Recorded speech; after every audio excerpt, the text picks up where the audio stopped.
There is a village so isolated that for centuries, reaching it meant crossing a mountain in one of the harshest landscapes in Europe. No roads, no bridges, no reliable harbour, just a handful of homes hidden between towering cliffs and the vast North Atlantic Ocean. For generations, the people who lived here existed almost completely cut off from the outside world. Winter storms could isolate them for weeks. The sea offered no easy escape. The mountains offered no easy passage. And yet, despite every obstacle nature could create, people stayed. Families were raised here. Children grew up here. Entire lives unfolded here. Today, this place looks like something from a fantasy novel. A tiny village surrounded by emerald mountains. A waterfall plunging directly into the ocean. Clouds drifting through valleys like rivers of mist. But behind the beauty lies a remarkable story. A story of survival, isolation, and resilience. This is Gásadalur, one of the most remote villages in the Faroe Islands, and one of the most extraordinary places most people have never heard of. To understand why this village exists, you first have to understand where it exists. The Faroe Islands sit in the middle of the North Atlantic between Iceland, Norway, and Scotland. They are 18 rugged islands shaped by volcanoes, storms, and centuries of relentless erosion. Here, mountains rise directly from the sea. Cliffs plunge hundreds of feet into crashing waves. The weather changes by the hour. Sunshine can become fog. Fog can become rain. Rain can become a storm. Nature is never far away. Even today, living here requires a degree of respect for the landscape that much of the modern world has forgotten.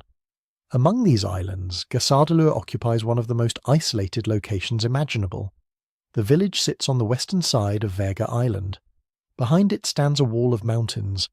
In front of it stretches the open Atlantic. For most of history, those mountains acted like a barrier separating the village from the rest of the islands. The ocean, meanwhile, offered little help. The waters surrounding the Faroe Islands are beautiful. They are also unpredictable. Strong currents, heavy winds, and rough seas have challenged sailors for centuries. The result was a settlement that felt hidden from the world, almost protected by geography, almost concealed by nature itself. And that raises an obvious question. Why would anyone choose to settle here? The answer begins more than 1,000 years ago, long before modern roads, long before tunnels, long before the world had been fully mapped. The Faroe Islands were settled by people searching for opportunity in difficult places. Early Norse settlers looked across these remote islands and saw something valuable. Grasslands for sheep, fresh water, abundant bird life, fishing grounds, a place where families could build a future. Life would never be easy, but survival seemed possible. And in the medieval world, that was often enough. What appears isolated today may have appeared promising to the people who first arrived. The valley surrounding Gásadalur provided grazing land. Streams carried fresh water from the mountains. Nearby cliffs offered access to seabirds and eggs. The surrounding landscape could support life. So people stayed, generation after generation, century after century. Over time, the village became home, but surviving here required a unique relationship with nature. Every aspect of daily life depended on understanding the environment. The weather was not something you checked on a phone. It was something you observed, something you studied. Cloud patterns, wind direction, ocean conditions, the behavior of animals, all of it mattered. Because mistakes could have consequences. The mountains that surrounded the village provided protection, but they also created isolation, and isolation shaped everything. Imagine waking before sunrise on a cold Atlantic morning, the wind pressing against the walls, the sound of distant waves echoing through the valley. There are no delivery trucks, no supermarkets, no easy access to supplies. Everything depends on preparation. Food must be stored, animals must be cared for, resources must be managed carefully.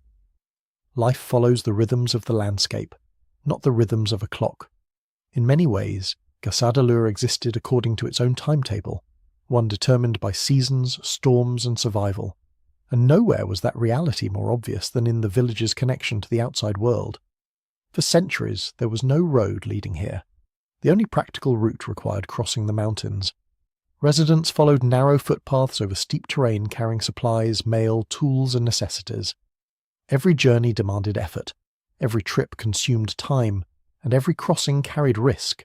Imagine carrying heavy loads across rocky slopes while Atlantic winds push against you.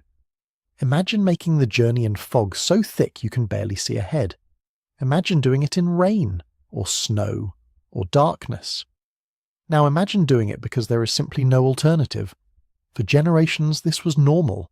This was life. The mountain crossing became more than a route. It became a symbol of the village itself. Difficult, demanding, unforgiving, yet somehow enduring. And perhaps that endurance is what makes Gásadalur so remarkable. Because many communities facing such challenges would eventually disappear. Many did. Across the world, isolated settlements have been abandoned as populations move toward opportunity, toward convenience, toward connection. But Gásadalur survived, not because life became easier, but because the people who lived here adapted, again and again, year after year. As the centuries passed, another feature of the village became impossible to ignore. Today it is one of the most photographed locations in the Faroe Islands. A waterfall called Mulafossur. Water spills from the cliffs above and falls directly into the Atlantic Ocean below. The scene feels almost unreal, especially when low clouds drift through the valley, or when sunlight breaks through storm clouds, or when powerful waves crash against the rocks beneath. Photographs have transformed Mulafossur into one of the defining images of the Faroe Islands. Travellers now come from around the world to see it. But for the people of Gásadalur, the waterfall was never a tourist attraction. It was simply part of everyday life, a familiar presence, a constant companion. Beauty and hardship existed together here. The same landscape that isolated the village also created extraordinary beauty. The same cliffs that blocked access created unforgettable views. The same ocean that threatened survival gave the village its identity. For centuries this balance remained unchanged, but eventually the modern world began to arrive. The 20th century brought dramatic changes across the Faroe Islands. Transportation improved, healthcare improved, education expanded, communication became easier, opportunities appeared elsewhere, and suddenly isolation became harder to justify. Young people left in search of work, families relocated, the population began to decline, slowly at first, then more noticeably. The trend was familiar. Remote villages all over the world faced similar challenges. What had once been an advantage became a disadvantage. What had once represented independence began to look like isolation. For a time, it seemed possible that Gásadalur might disappear altogether, that it would become another abandoned settlement slowly reclaimed by nature, another place remembered only through photographs and stories. But then, after decades of discussion and planning, a decision was made. A tunnel would be built through the mountain. The idea seemed simple. The reality was not. The geography that had protected the village for centuries also made construction difficult. Engineers faced enormous challenges. Yet the project moved forward, and in 2004, everything changed. The tunnel opened. For the first time in history, residents could drive directly into the village.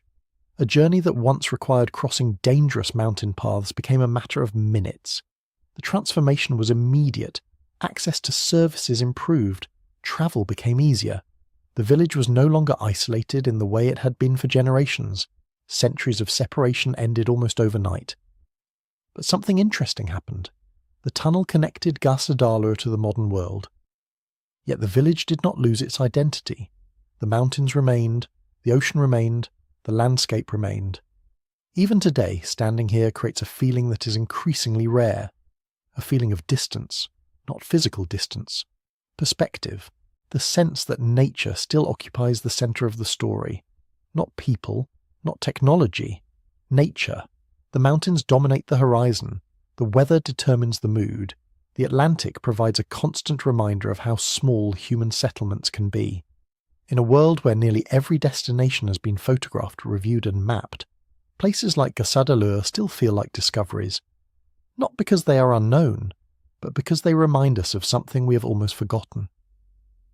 For most of human history, geography mattered. Mountains mattered. Weather mattered. Distance mattered. Communities were shaped by the landscapes around them. Life adapted to nature rather than the other way around. Gásadalur is a surviving example of that reality. A place where the environment still feels larger than human ambition. A place where history remains visible in the landscape. a place that demonstrates how much determination it once took simply to call somewhere home. Most people will never live in a village like this. Most people will never cross mountains to reach neighbouring communities. Most people will never experience winters defined by isolation and uncertainty. But that is precisely why places like Gásadalur matter. They preserve a perspective that much of the world has lost. A reminder that convenience is recent, connection is recent, the ability to overcome geography is recent. For centuries, the people of this village lived at the mercy of mountains, storms and sea, and somehow they endured. Today, visitors arrive to admire the scenery, to photograph the waterfall, to experience one of the most beautiful landscapes in Europe. But beneath that beauty lies a deeper story, a story about resilience, a story about adaptation, a story about people who built lives in a place the world seemed determined to hide. At the edge of the North Atlantic, beneath towering cliffs and drifting clouds, Gásadalur still stands, quiet, remote, unforgettable. A village the ocean tried to hide, but never quite succeeded. I'm your narrator from the Untold Opus. Subscribe because the world is bigger, stranger, and more fragile than most people realize.